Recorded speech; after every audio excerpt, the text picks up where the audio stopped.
Dude, you picked up right where you left off and then some. I feel like you're really going for it this time, man. I just, it's just in me. It's almost like how how it's hard to explain, man. It's almost like I'm only happy when I'm doing this crazy stuff. Everything else is just fake BS. Right.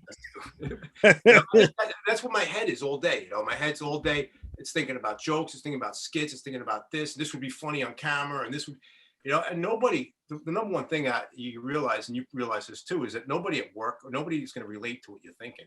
Or you walk into a comedy club or a comedy class or a Govs radio, that's where you can talk about it. Right. Yeah. And people want to listen to it. They tune in and listen to it.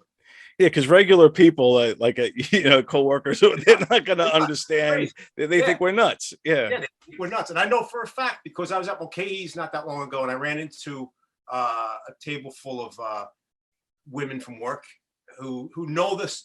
They know I do comedy, but they didn't see me on stage. Now they look at something. Say there was about 22, about 23 of them, right? There's at least 8 or 9 that look at me totally different in the whole way. It's almost like this, maybe I don't know. If they walk by, they used to look straight ahead. Now they're looking down and away. Like you're walking ahead. They're not only looking down, but they're looking that way. Yeah, and it's weird because as much as they don't understand us, we don't understand them either. And I don't want to understand them. I think they're the weirdos. They're not creative. They're bland. They work for so they can go and watch people like us entertain them. But then when it's people like us, they don't know how to interact with us. You know what I'm saying? So it's like look at all the great musicians, all the great bands. If you talk to a lot of these singers or guitar players or whatever, they were most of the time bullied growing up in high school. They were misfits. They were, they dressed differently. They acted differently. They had different color hair, whatever they were doing to express themselves. They wore, nail polish or something. You know what I mean? They were just different. So they got tormented. And then, like Kurt Cobain said, he's like, it's so weird that this when Cobain was alive. But anyway, he said, it's so weird that I look out into the crowd and I see all these jocks and guys that would have normally kicked my ass in high school are now my fans. Right. Yeah. Isn't that weird? Yeah. Because they don't get us, but they want to be like us. They wish they had creative, like a brain, but it's just not there, Well, the jocks in high school, I was a jock in high school too, but I was able to play both sides, man. I played ice hockey, I played high school football, but I also was, singing in bands. Yeah. I was just all over the place. I didn't know where I was going with what, So to this day, I could play ice hockey and stuff like that. Bike riding one day I'm bike riding up to 16 miles north from here, and next day I'm a motorcycle. So it's just I don't know where I fit in. But I know where I have the most fun though. What were you like in high school coming up? Were you bullied, or were you just a normal kid? Were you the class clown? Believe it or not, in 9th grade, I went to Holy Trinity High School for 1 year, and 1 year only. And I was bullied in that high school. Believe it or not, man. You would think that a Catholic high school would be, I looking back at it now, I think those are the kids that got thrown out of public school, and the parents put them in private school. There was fights every day after school. And my one memory of Holy Trinity High School was waiting for the bus to come home every day, right? Yeah. There was one kid. I was in 9th grade. This guy in 12th grade every day would pick berries off a tree and sit there, and boom, they'd be bouncing off my head, right? And they'd break. The blue red berries. Right. Yeah. Everybody's in groups waiting for the bus. Everybody's waiting for the bus, and I'd be sitting there, I'd be laughing over there. Girls over here feel bad for me. I can't. There's no way in hell I could beat this guy up, And every day he did it. Every day, and finally, one of the jocks from the varsity football team went up and just beat the crap out of him. There you go. Beat the crap out of him. So the thing that's kind of cool is that years later, maybe 10 years later or something like that, I ran into him. I'm at a bar, a rock club, and to my right, he's ordering a beer, and I looked at him. He's like, he knows me. I said, yeah, you used to throw berries in my head. Right? Oh, fuck. Now I'm like twice the size of him. Yeah. he bought me a beer. I said, listen, man, you got your ass kicked. It's all good, but it came back to him. There you go, man. There you go, dude. That's my bully story. That's my one real bully story. And Holy Trinity, that's Levittown, right? That was in Hicksville. Oh, Hicksville. I knew the name of that school, of that. Yeah, I just didn't know where it was, but yeah, man, bullies are something else. Like, I hate bullies, always did. But I was always a fighter too, right? So when I was a kid, I always had this crazy like temper. So if anybody messed with me, I would just lose my shit and go off. Right. So no one, What you just said is, I'm sorry to interrupt you. That's the key. That's why I hold back. Yeah, because you can only take so much, and then you fucking lose it. Yeah, but I had it, so I was able. No bullies would ever bully me, and I went through this weird phase. This is in junior high where I would wear a suit to school, like actually wear suits, and I would carry a briefcase, and I wanted to be like a businessman. Right. And I look like the biggest nerd, but nobody would ever call me out on it. That's cool. I like that, man. That's really cool. Yeah, but yeah, because I was like, all right, I knew I was like, creative and different in that sense. I didn't have the same interests as a lot of those guys, but also I also knew that nobody messes with you if they know that you have a breaking point, and they know, like, all right, I could probably kick his, like the bully might be thinking, I can probably kick Don's ass. Right. But the thing is, Don's gonna give me everything he's got. It's not gonna be easy. So it's like if you're going to rob a house, you don't go to the one with the sign that says it has an alarm, because you're like, why bother? I know that house might have an alarm.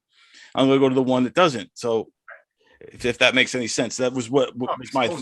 Actually, as you're talking right now, it reminds me of the Christmas story where the kid finally snaps and beats. It was similar to that. Yeah, very similar. Yeah. It builds up, and finally you just kick the crap out of him. Yeah, I relate to that scene a lot. Yeah. Because those kids have it coming. They push you and push you and push you until your breaking point, and then it's never going to go well.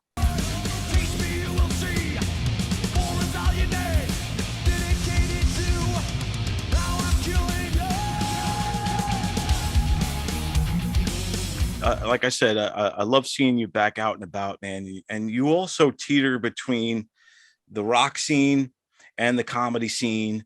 You just introduced that band the other day. That was pretty awesome. Yeah, Shoot the Thrill. Yes, AC/DC cover band. I'm Joey Petroni from Govs Radio podcast out in Levittown, Long Island. You know me, yeah? All right. So, come on, let's get on with it. Ready to come down here. My wife's like, come on, get out of the shower. And I was in such a rush. I washed my hair with Summer's Eve. Tell me, my good friend of mine from high school. Very cool, man. And he plays Angus Young. Oh yeah. I saw the picture. Him as yeah. So how long has that band been around? How'd you get involved in that? Well, they're actually from that band's half from Florida and half from New York. So like it's kind of tough for them to get gigs, not to get gigs, but to play every weekend, because somebody's got to fly somewhere, Right. But yeah. they've been around at least, I would say, like 2 years maybe. And I've been opening up for bands for that guy Tim that you just saw, the guy, the AC/DC Angus. I've been opening up for his band since over 30 years. Right. Back in the day, back in 1990, 91, 92, he was in a band called Trash Can Baby. Great band. I just had Paul Trezor on my show, Good Times, Bad Times. Right. Yeah. He's the singer from Trash Can Baby. So all right, cool. Before they went up to play, I always went up and warmed up the crowd with some stand-up comedy, good or bad, drunk or not drunk, whatever it was. I warmed up the crowd. Right. So that was 30 years ago. So now these guys are all playing in different bands now. Like Paul's playing in a band called Speed King, which is it's a Deep Purple cover band. So bringing back the old to the new is like I go on stage and open up the crowd, and introduce the band, That's awesome, man. It's a flashback. It's just a flashback. It's just something we always did. Yeah, man. I think that's great. And like, so this, I know Shoot the Thrill is AC/DC cover band. You're the friends of the Deep Purple cover band. What do you think? You think about the cover bands taking over the Long Island rock scene? What's your take on that? I know you have a a special feeling for. I love cover bands too, and I want to get into that too because there's some crazy cover bands that I want to see if you know about them. But what's your take on? Do you think we need more original music, or are you happy with just the covers? Well, I love the original music that Paul Trez is doing. I love his original stuff. He's what the hell is the name of the CD's right there. But I love Paul's original music. I love Trash Can Baby. I love all his original music that he's written through the years. My friend Mike Pope's out in Arizona right now. He's got original music. I love it. So I do love the original music. Do we need more of it? I think, for these guys, I think that whatever makes them money, obviously, but I'd love to see more original music. I said it the other day, like today in music and rock and roll or in music in general, they're going after like a good looking guy and they make him famous, Right. Yeah. For him, they make his voice sound good and they play it on the radio all day. And then you get brainwashed. Back in the day, like you had Jim Croce, you had these guys that were like, they weren't good looking guys, but they were musicians, man. They were good. Yeah. And that's the difference between today and back then. Today, it's all about the looks and getting the girls to like them and selling the music. Back then, it was creativity. Creativity was always first back in the day. And that was before a lot of these guys, like if you take it like a Jim Croce or somebody like that, and you put them, they might never made it today. Because of the social media, YouTube, MTV, like through the MTV generation, Croce actually goes, beyond, but way before MTV. But you take all that where it became image, right, trumps talent, mm-hmm, and then these flash in the pan songs. They don't care about great music that's going to last a lifetime. Like that's why these cover bands are so relevant, is because those songs lasted the test of time. There's not going to be a cover band doing Justin, whatever, Timberlake or whoever, the other kid. Exactly what you're saying. All right. First of all, my friend's band is Terror Garden. Oh, okay. Cool. I love this. He's got another CD coming out. He's working on it now. I love what he put out so far. And they play at Bethpage Park over here. And they're having a big party in June. You go up there for the CD release and stuff like that. Oh, sweet. I love it. I love original music. It's talented.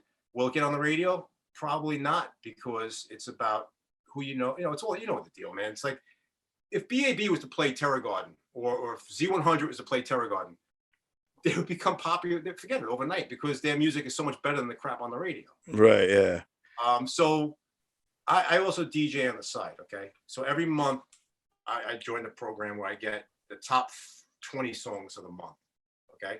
So what's top 20 in March right now? You're not going to hear any of that music in 3 months. It's gone. But it's awesome this month, because they're telling you. It's like your program. Right, exactly. All day. It's on Z100 all day.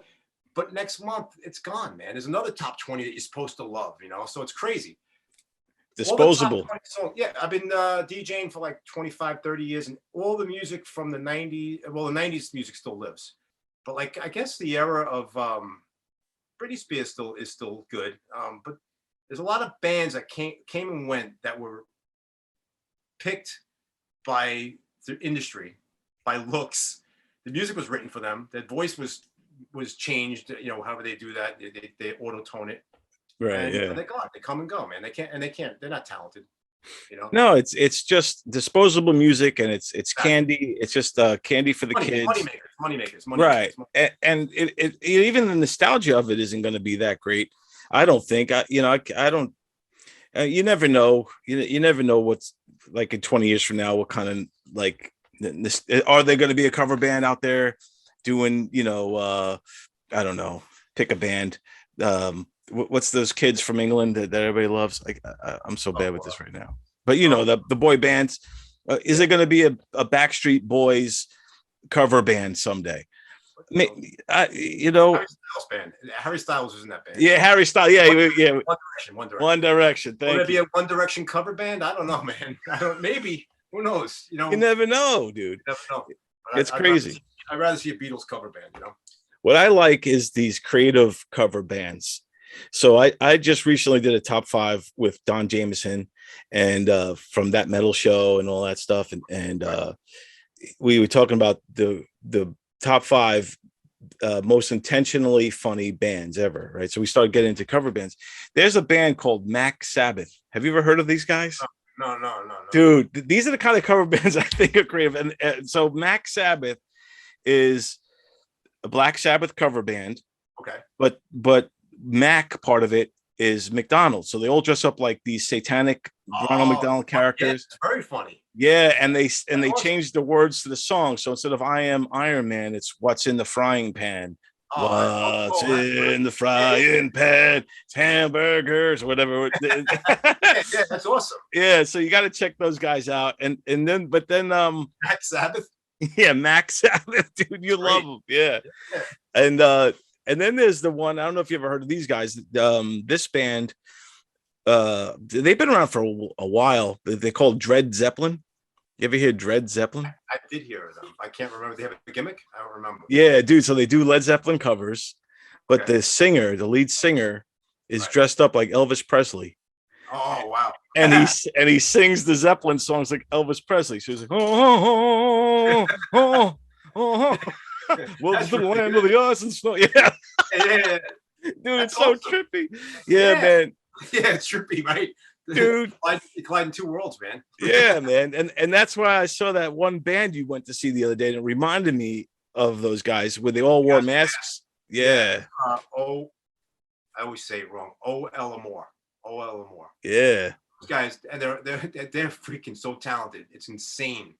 They play like Toto. They can play Toto Africa. They can play Madonna.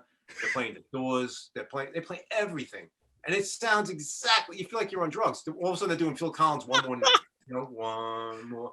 And then they're doing Huey Lewis in the News. They're doing Flock of Seagulls.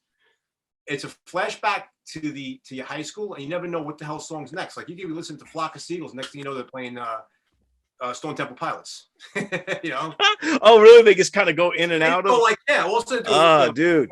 One more night. And everybody's just like this. And next thing you know, they're playing an ass-kicking rock song like Rage Wow. That's cool. That takes some skills, man. I think those guys, they looked cool as hell. I saw you and Chris Williamson were there just rocking out, and it looked like a blast, man. It's awesome. I'll see them. I think they're playing Friday in Farmingdale. I'll go see them whenever I'm available. I'm gonna go see them because all I do, a band like that, I stand in the back and laugh. Actually, I saw Shoot the Thrill on Saturday night. I'm strange. My wife sees it too. Like, I love AC/DC. Obviously, everybody who's into rock and roll, and I stand in the back. And when it's really kicking ass, I freaking laugh. I just sit there and laugh. It's weird, man. And it's like drunk. No, I think I had one beer, man, but I was freaking laughing the whole time. They just kicked ass. It was such a good time, and the atmosphere, the crowd, and they just did an awesome job, man. Because you're loving it, man. Out of body experience. That's what it's like, That's awesome, bro. Yeah, man. That's when you love something. You just smile and laugh and just enjoying it. Yeah. I had my son's graduation was in my backyard. We had a party in the backyard. We're only allowed to invite 40 people because of Corona and all that stuff, the virus. Yeah. And my friend's band from high school played in my backyard, and I had it all set up: stage, smoke machine, lights. I had the whole 9 yards. And when they were doing like "Love Gun" by Kiss, I was standing in the back. Everybody's up in the front. I'm standing in the back. Just crap. My wife's like, "You okay?" I'm laughing. She's like, "What are you laughing at?" I'm like, "I don't know. I just can't stop laughing." It's just weird. Maybe I'm getting early signs of dementia or something. It's either that or I just think you're celebrating life, bro. I just think you love it so much that that just makes you happy, man. Usually when you're happy, you can stand there like this, But now that I'm getting older, I'm just freaking laughing. It's like weird. It's embarrassing. I didn't even know I'm laughing. I have no idea. Now I'm thinking, like, when I go for a bike ride, am I having a good time? Am I laughing on the fucking bike? We can see you riding. Yeah. This guy's laughing, man. That guy's enjoying life, man. I also think because you are in both worlds, right? So you're in the rock world, the comedy world, and rock guys generally are different than comedy guys. We talk about I think rock dudes normally are cool, and the majority of rockers are always cool, and and then the majority of comedy guys are normally not cool. That's what makes them be funny, right? Right. They're yes. Yeah, so I think for you to be in between both of those worlds, how do you feel? What do you feel? I know you said you're even an athlete, so you're like a combo of everybody. I actually, you could call me a misfit. That's how I feel 90% of my life, a misfit. The only time I kind of feel normal, and I don't do it often enough, is when I'm actually on stage. It's only 5 minutes, but for 5 minutes once a month, I feel normal. Because people are laughing, and it's like, okay, it all makes sense now, But I don't know where I fit in. I have no clue where I fit in. I try to fit in everywhere, and who knows, man. But I used to care what people thought about me, and that's a big problem for any comic or anybody really. Even my kids, I tell them, who cares what people think? You're doing the right thing. You're having a good time. You're not hurting anybody. Just do your thing, man. Have fun. You only here once, that kind of thing, So I think that's what's happening to me now. I don't care. I actually, and the truth is, I probably have enemies on the other side that I don't know about. But I actually like everybody. I watch everybody. I watch Chris Monte's stuff. I watch every comic, Rich Walker. I watch all their stuff, and I like it. And I don't look at anything that's bad about it. I don't put it down, even in my own head. You know what I'm saying? I like it. I like everybody who goes on the stage. I think they have a lot of balls and a lot of guts to get up there. I know how hard it is. And I pull for everybody. And that's what makes me weird. I think that's... I'm the same way when I play ice hockey. I feel bad for the other team when we kick the shit out of them. I was brought up a little different, but I really do. I pull for everyone. I have nothing bad to say about any comics. I know the behind the scenes. I've been doing it a long time. I don't get it. I don't get it. But, but you're a genuine dude, and it shines through. And like I said, that's why I think that's why you're always successful at what you do, because people want you there. They want you around, and also, your style of comedy is it's unique in a way. Like your approach, I told you this before, like your approach at a joke is so different in a great way, because you think of things differently than I would think of, or other comedians would think to tell a joke or to see how you see life. And that's what makes you special, when you're able to see the world through your own unique lens. Like I just was watching something you put up on Instagram that that I never would have thought to do, is like you show that you go into this whole thing about turkeys, and you're like, I put the sign up about the turkeys, and you show this sign, and you're like, this says free turkeys, and all the turkeys are free, or whatever. And then you're like, I hung the sign up in the back. This way, when I'm leaving with the store with a turkey, I can just say, hey, man, there's a sign. Yeah, it says free turkey. So go back there and take a turkey. If you get caught, you just go say there's a sign back there that says free turkeys. That's just so, I love that. It's brilliant, man. Like it's to me, it's what sets you apart from everybody else, because it's only a Joey Petroni joke, and only you could deliver that your way, and only you could think of that. Well, can I tell you real quick something similar to that? Because I've always had this bizarre way. I always needed an audience, and I always had a bizarre way about me. But real quick, I used to go to bars back in the day when I first got my printer. Your little TRS-80 computer, your Radio Shack computer. I got a printer. Yeah. Yeah. It makes things when something's printed, it looks legit. When you handwrite something, it doesn't look legit. So when you hang up a sign that's handwritten, now it's bullshit. But when you print a sign, so I knew I was going out with my friends to a bar up in Huntington. So I printed up these flyers that said, Budweiser night, collect your guys, collect your beer caps. Every 5 beer caps, you get a free hot dog. See Jeff at the bar. And I went in the bathroom at the place. Place is packed up in Huntington on 110. Yeah. Hung up these signs over the urinals. Everybody's looking for girls in the bar. All my friends are looking for chicks. They're hooking up with chicks, and I'm in there hanging up these signs over the urinals that say, collect your beer caps. 5 beer caps, get your free hot dog. See Jeff at the bar. What I would do is I'd stand at the end of the bar. I'd get a beer and stand at the end of the bar. I'd just sit there waiting. I'd see guys come up with beer caps, they're asking for a free hot dog. Finally, this big fucking bouncer, big dude, man. He goes in the bathroom, comes, he takes all the signs off, comes out. He's looking around like he wants to kill somebody. And I was like, it was me, That's so great. The whole night, people were collecting beer caps. Oh, that's so great, man. And here's me, the weirdo. instead of looking for chicks, I'm sitting at the end of the bar watching people come up with beer caps and ask for a free hot dog. And you're just laughing like you were watching Love Gun. Like, entertaining myself, man. Yeah. Like, that's awesome, man. That's awesome. And yeah, I also you got the show, man. You got the new show, Good Times, Bad Times on Good Times. On Good Times. You have Good Times, Bad Times on Govs Radio. Now your own show. Tell me about that. You know, what made you want to start a podcast? It's a lot of fun. Well, I was doing WGBB 1240 AM out in Merrick, and I was working out there. And during the coronavirus, things shut down a bit, you know. And then I had sponsors. It's all about sponsors and stuff like that. And you know, long story short, going back into it, and WGBB is awesome. My friend Rob is over there and stuff. I love WGBB. I was like, I really can't afford to go back into WGBB without sponsors. And that means I have to start paying, you know, like $100 more an hour or whatever it was. So I completely stopped. And I went on Knock 'em Dead comedy radio show with Tony Walker and Sally. Yeah. Great show. Great people. Yeah. We're just talking, you know, shooting the breeze and stuff like that. And then it's like, I was like, you know, Tony's like, hey, you should probably have a show. What happened with WGBB? I told him, I said, you know, I just, you know, I'm out, you know. He's like, you should do a show here. So I talked to Tony and it worked out. You know, so Tony Walker is a big part of me being on Govs Radio right now. And nice. Yeah, same here. Yeah. He makes dreams come true. He does. He makes magic happen. You're actually a big part of me coming back. You kept me in the loop during all this COVID crap.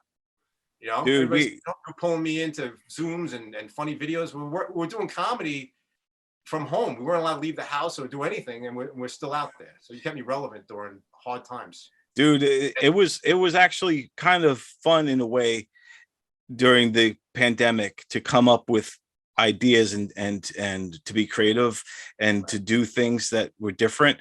You know, through our Zoom. You know what I mean? And because it was a challenge, it was kind of similar, I guess, with like old Howard Stern when he was on K-Rock, had to work around the FCC to you know, so our obstacle was, okay, we can't physically be in the same space. So how could we still do sketches and make it look like we're all in the same room? You did it, man. You did it. That one video with Claude Van Damme, whatever. Dude, we all shot the videos in our own houses and you edited it together. It was awesome.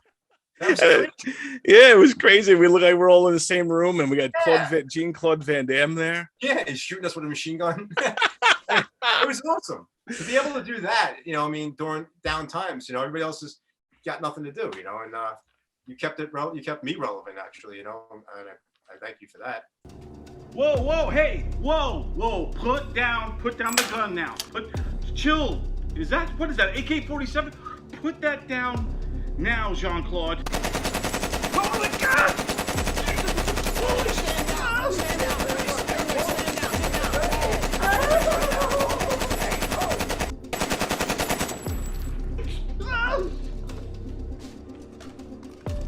Dude, and thank you, man, because I love collaborating with you and working with you on sketches and stuff. I know we're gonna continue on and do some more stuff, but yeah, man, it's always fun to you know, like we said in the beginning, to be around like-minded people and we're creative and we're getting it out there. And you always bring it, man. You always have really original ideas and concepts, and that's why I admire that, man. I think that's pretty awesome. How you see the worlds, bro. It's so unique, man. Yeah. It happens in my kitchen every night. My wife and I, we meet in the kitchen for dinner, and then we're in there for about a half hour. It's like, do you ever stop? She's like, you know, life's not a comedy show. Can you ever think, like, can you just like come wheel it back in and start thinking about what's going on right here? You know, everything to me is a joke. You know, everything's like, oh, that'd be funny if you open up the dishwasher. She's like, stop. You know, turn it off. Yeah. When you're straight, people are.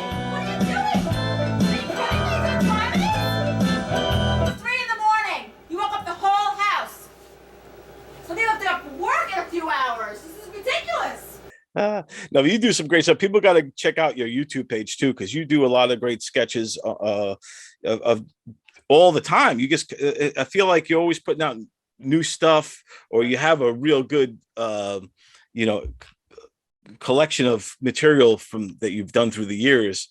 That also still is funny. It all holds up, man. It's like Christmas bits you did, you know, when you're stealing the the Christmas ornaments off somebody's lawn, and there's all kinds of crazy shit. It's just awesome what you do, man. Thank you. Yeah, it's a lot of fun too. And you know what? During that time, like when my kids were little, you know, my wife's working full time in the city. I'm working here. They got daycare and this and that. And I really had no time at all to go do stand up anywhere. But I did have a video camera, and that's why I started doing those skits. I started filming myself doing skits back then, way before. I think YouTube maybe had like 10,000 people on YouTube. So back then I was getting people looking at it back then. If you look at my view count, like from 2012, I got over 100,000 views back then. Yeah. It wasn't, everybody has a camera now, you know, so everybody has a camera. So, but back then that was my only way of entertaining anybody or getting my comedy out there was through a video camera. I had no time to do anything. Dude, I remember I was in North Carolina for a long time, and you know, I've been away from New York for years. And then one day, I see the Islanders, and I see that this crazy guy walking around with all the Islander people. So, and then, or you, I think I forget how it happened, how I discovered you, whether it was through the Islanders or if you sent me it, or I forget. But all of a sudden, I watched them all. I got caught up, and I started going through everything. And then I'm seeing you, like, all these things that you've done, and you know, you were on different TV shows and stuff, and you were on Court TV, you know, all this stuff. And I was like, this dude is doing everything. I was like, who is this guy?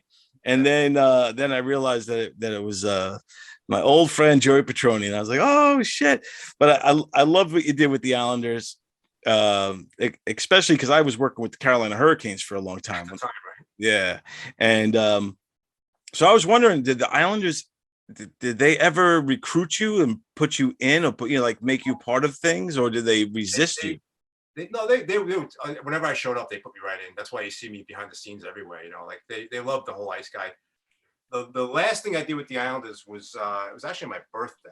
It was the tryouts for the ice girls, or the ice guy, the ice person at that point. You know, Right. And I went down and I tried out, and they were pulling. You know, I went in. I actually have all video footage of this. I got to put it up.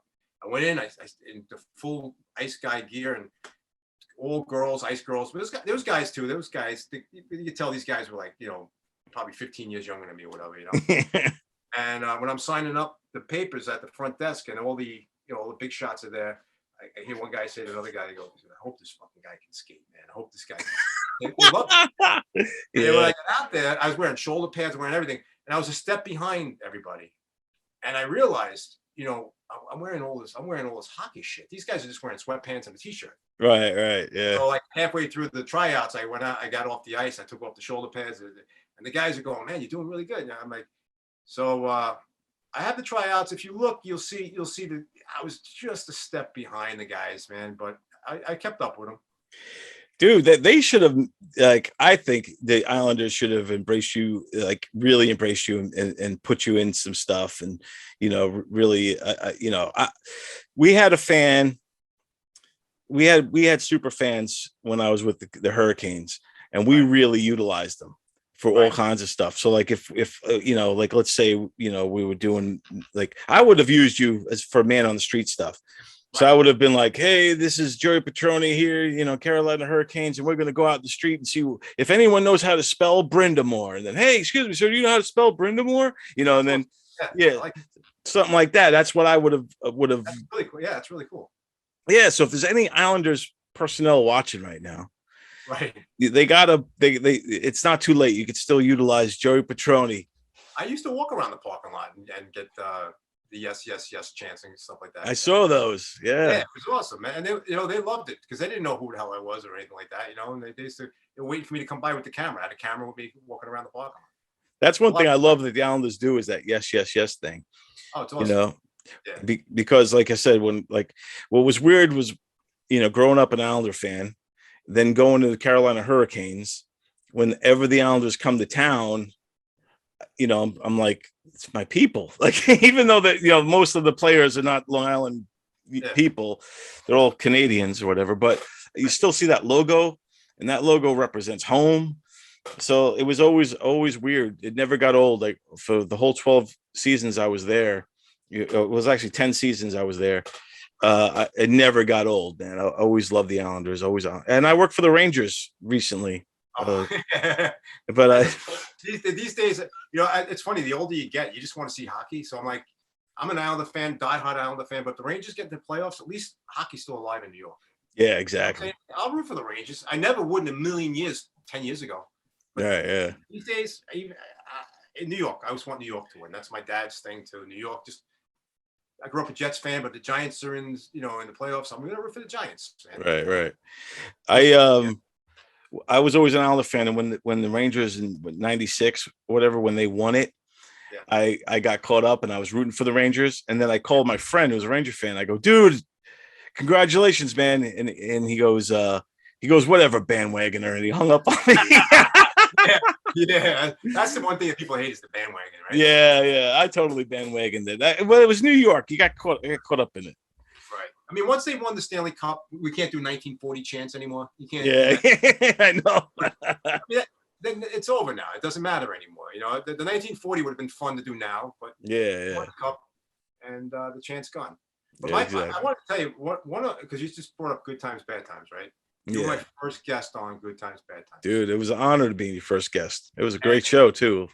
To this day, my favorite story, which makes me laugh, and if I go back and watch the clip, it makes me crack up, is the Dennis Potvin briefcase. I love it. Yeah. Dennis Potvin's voice. Hey, Don. Hey, Don, have you happened to see my briefcase? That story is one of the funniest stories, man. It made me have my eyes turn on you. I used to, whenever they would come to town, because I think he was calling games for Florida for a little while for the Panthers. So whenever Florida would come to town, I had my office was right there on Press Row. So I would always kind of try to time it out, like you do in high school, like to bump into like a good-looking girl or something. I would always time it out where I just bump into him in the hallways. I'd be like, "Oh, hey, Dennis. Oh, hey, Don. How's it going?" I'm like, "It's going good. How you doing?" Doing good. And you could tell he never really wanted to talk. He just wanted to get away from me. He's like, "I'm doing good. I'm gonna go now." Yeah. All right. But he was good friends with Ron Francis, and Ronnie Franchise was the Carolina Hurricanes and Hartford Whale, and also won 2 cups over with the Penguins. He's number 2, I think, still of assists, just below the great one. So Ron Francis was, it's weird when you work in hockey and you're part of it, and then guys like Ron Francis are like your friend. It's weird. So there's a story. I'll tell you this one Ron Francis story.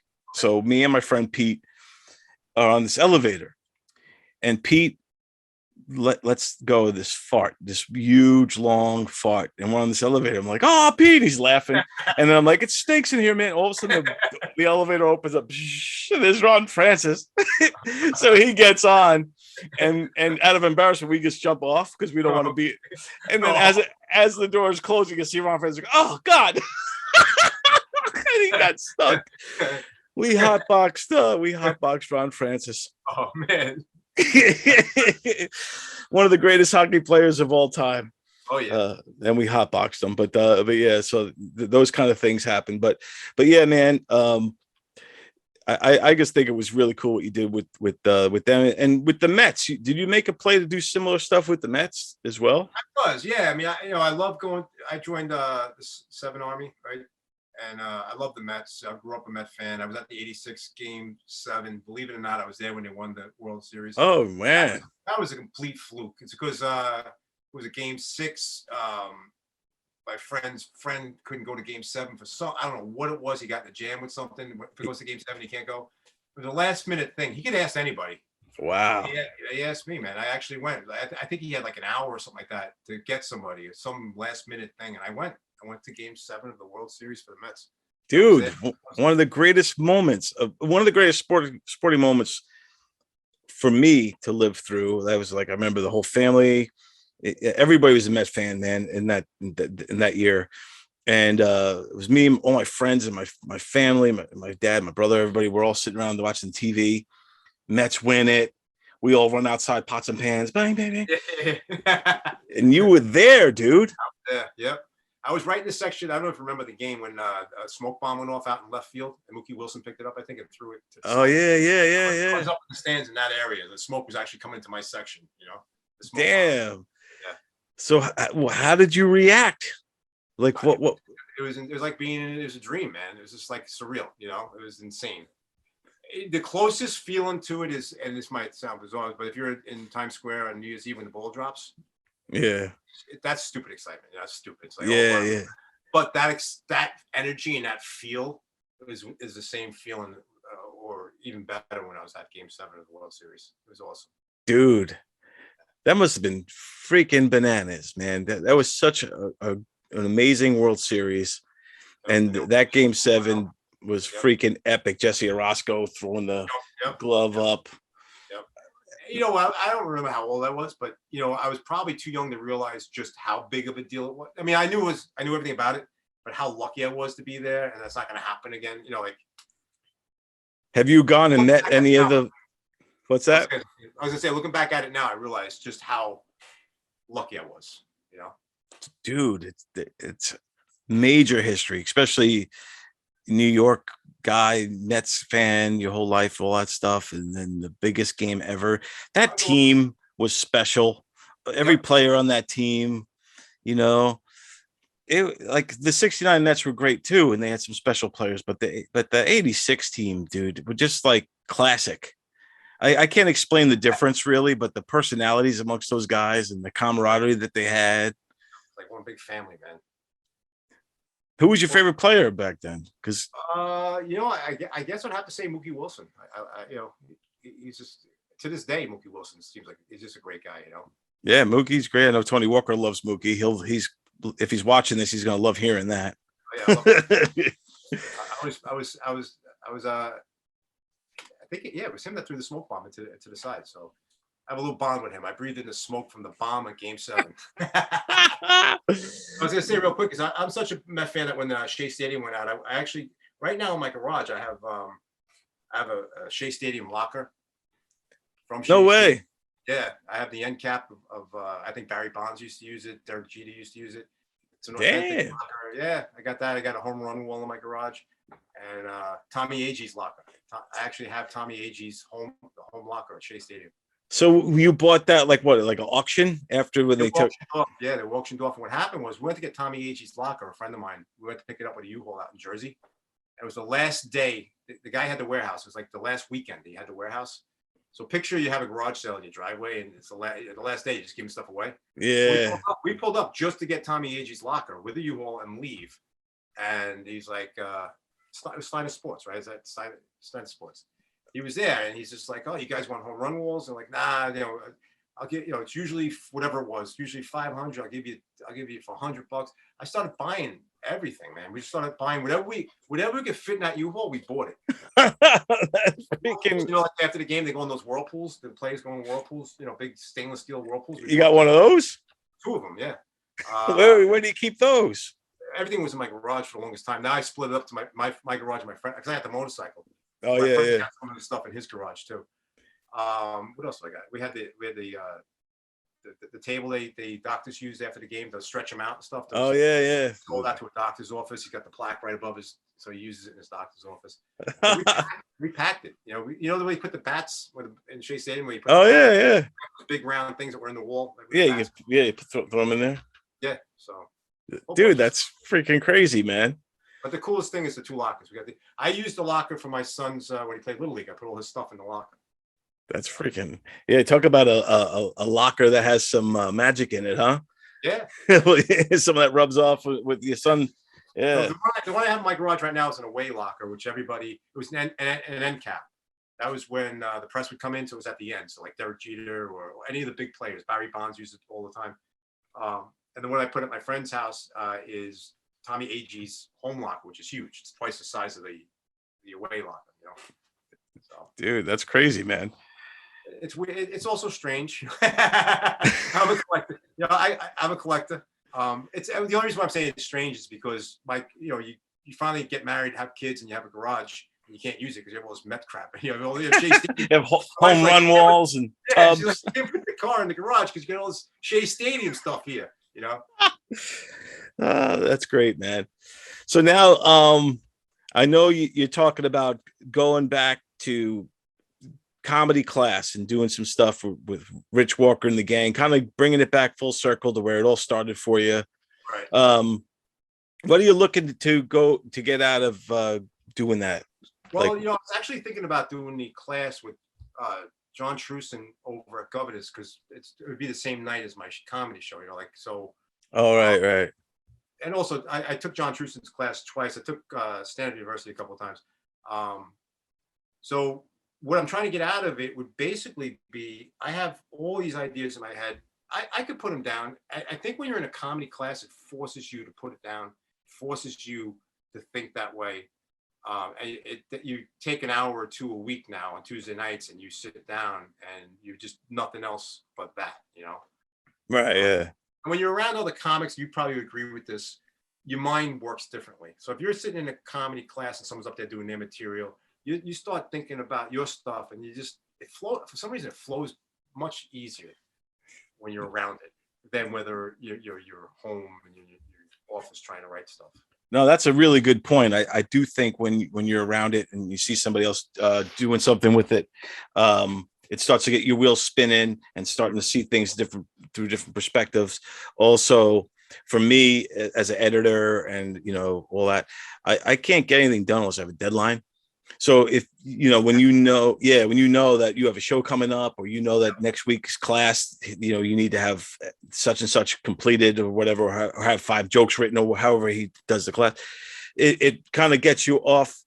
You know, you have to do it. You have to meet the deadline, and you know, so yeah. And then, like you said, the camaraderie. One thing I always say about with the days when I did stand up, you know, a long time ago, but I remember most about it was the camaraderie amongst the comedians. And you know, like you even said it, like how you support all the comedians and all that. That stuff, that's my favorite part of this whole thing. Yeah, when they come off the stage and have a good set, they're back in the green room, man. You high five them and stuff. It's like, yeah, it's like, to me, it's like one big. It's almost like being on a hockey team. Your friend just scored a goal and you're high fiving them.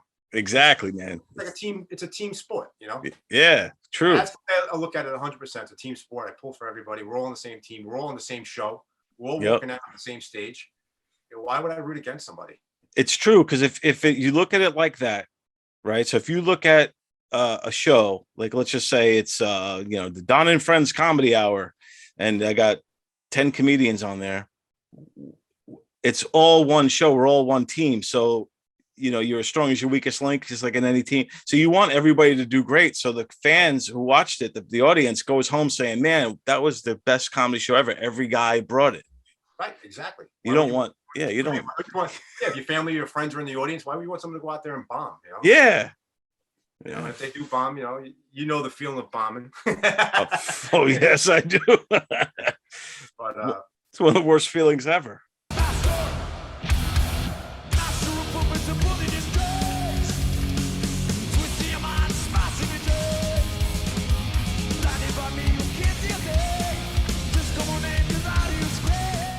It is one of the worst feelings ever. But you know, you learn how not to bomb, I guess you could say. But everybody bombs. Even now, you get bombed.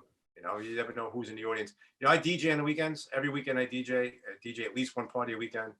And I do the same thing every weekend, and it kicks ass most of the time. Every now and then, you're doing the same thing you did every party, and it's just, you suck. They look at you like, you know what you're doing? You know, you have any freestyle? Like, you know, and I don't take it personal, because I know that I've been doing this, you know. So it's the same thing with comedy. I think it's the same thing. It's the audience, or it's the people at the party that are different. You know what I'm saying? Like, if you know something's working, right, you bomb. I don't really take it that personal. Yeah, you can't. It sucks, but I always equate it to, like, I DJ'd not the same kind of DJ you were. I was a sports DJ, so I played the music for the Carolina Hurricane games. I played music at the Stanley Cup Finals, but I played music in the stadium. I did it for the Atlanta Falcons, for but to me too, it's the audience perception. It all matters. Like to me, it's always like, all right, what day of the week is it? What time is it? What was the moon full? There's all these other little things that you could throw into the equation. So on a Wednesday night at 6 p.m. at some bar, you might not, like if you're doing stand-up, you might not get the same reaction as you would on a Saturday night at 9 p.m. When everyone's been drinking and it's and it's a nice night out or whatever, you know what I'm saying? So all that stuff factors in. Yep. And it's just the time of day and day of the week, all that stuff. In what month, all that kind of little things do matter. It's all at that point how you access it, and like kind of reading the room, reading the vibes. But and that's it's a lot of fun, and I'd like to get back into taking a comedy class, because I do have a whole new thing I wrote up, and I think it's funny. I laugh when I read it. I read it to some friends. Went out to Wild Buffalo Wings one night, and we sat there and got a couple of pitchers of beer, and we went over it, and they would, we were all cracking up. It's very funny when you're drinking a couple of pitchers of beer, but I want to go in and I want to test it somewhere, and maybe get some ideas coming at me from other people and stuff like that to make it, better. Hell yeah, man. I'm thinking about doing the class with you, man. I just gotta see if I have the time. I'm all the way out in Manorville. I'm like an hour away. Right. But I think it's worth it. Plus it would be cool being in class with you and going through the process. I've never taken a comedy class. Oh, really? Yeah, so it'll be awesome. I'll learn some stuff, man. Yeah, and also like you're so busy, it's fun. You know what I'm saying? It's fun. So on Tuesday nights, it's something else to look forward to. Right on. Time you meet some good new comics coming up. And it's a whole new team getting out on the stage together. It's like joining a new team. Right on, man. Very cool. Joey, it's always a pleasure talking to you, man. I appreciate you being part of this DONversation. Tell everybody once again where they could follow you, watch your show, all that good stuff. So Good Times, Bad Times is on Govs radio podcast. You can see me on Tuesday nights from 7:30 to 8:30. It's every other Tuesday, so you might not see me one Tuesday. You'll see me the following Tuesday. You can see me on Facebook, Instagram. What else? Stand-up comedy. Oh, you know what? You might be able to help me with this. I got to find a good name for a DJ business. I can say Joey Petroni, the DJ, but I'm also a DJ. I'm trying to come up with a DJ's name, but they're all taken. Spinning discs, whatever. Heavy metal dude, or Right. Googling these things. I'm also a DJ. You can look up Joey Petroni DJ. Who needs a DJ name if you can think of one? Any ideas out there? And that's really it. Right now that's it with the and Instagram and Facebook and YouTube. There you go, YouTube. Okay, cool. I'm trying to think of a DJ name for you. Yeah, I had a bunch of them. Like Looney Tunes is great for record stores. Stuff like that, like rock and roll DJ or heavy metal dude or heavy metal DJ. They're all taken. I'm trying to find something it's got to be out of left field. Yeah, I'm thinking I'm not saying this is the name, but I'm saying I want to do a derivative off of like Wheels of Steel. So like maybe there's something steel metal. There's something we can do along those lines. I don't know, because you're definitely a rocker. Biker parties. I did a biker wedding recently. Yeah, man. Almost 300 people there. It was awesome. It was awesome. That's freaky. Yeah. And I just say, I'm just going by Joey Petroni, DJ Joey Petroni, but I want to think of a cool name. I got to think of a cool name. Anybody has any ideas? It'd be good. It's DJ Metalhead. Like Wolfman Jack's awesome. Like Wolfman. Yeah. That's taken. There's got to be something out there. But the ones I looked up, they were taken. I'm like, it sucks. Whatever ideas I had, they were taken. So we'll see if anybody has any ideas. Put them in the comment section below, or reach out to Joey and let him know. and we'll figure it out. But if any come to my mind, I'll definitely reach out to you. I'll be like, dude, it'll be like in the middle of the night. I just have the greatest name for you. I know. That's what happens. If I don't write it down, I forget it, man. I've been going by DJ Joey Petroni for years, and I just, I got to get something. I need something. Very cool. You know. Well, my friend, it's always great talking to you. I'm looking forward to doing some sketches with you soon. I know we've got some things in the works, and yeah, man, and just keep on rocking, my brother. I will, Don. Thank you for everything you've done for me. I really appreciate everything. Thanks to you, I met Tony Walker, and I met Sally, and I met a nice group of people over at Governors. All the new people coming in and stuff like that. So thank you. Hey, man, right back at you, bro. I mean, we go back over 20 years now, dude. Yeah. I remember when you had short hair and a clean-shaved face. Yeah, and I had a pump. Well, that picture's usually sitting. That picture's usually sitting there. Yeah. Yeah, Well, the old days. Yes, indeed, my friend. Well, we'll keep on rocking. We're only getting better, my friend. Yep. Thank you, Don. Take care. Joey Petroni, everybody. Peace out.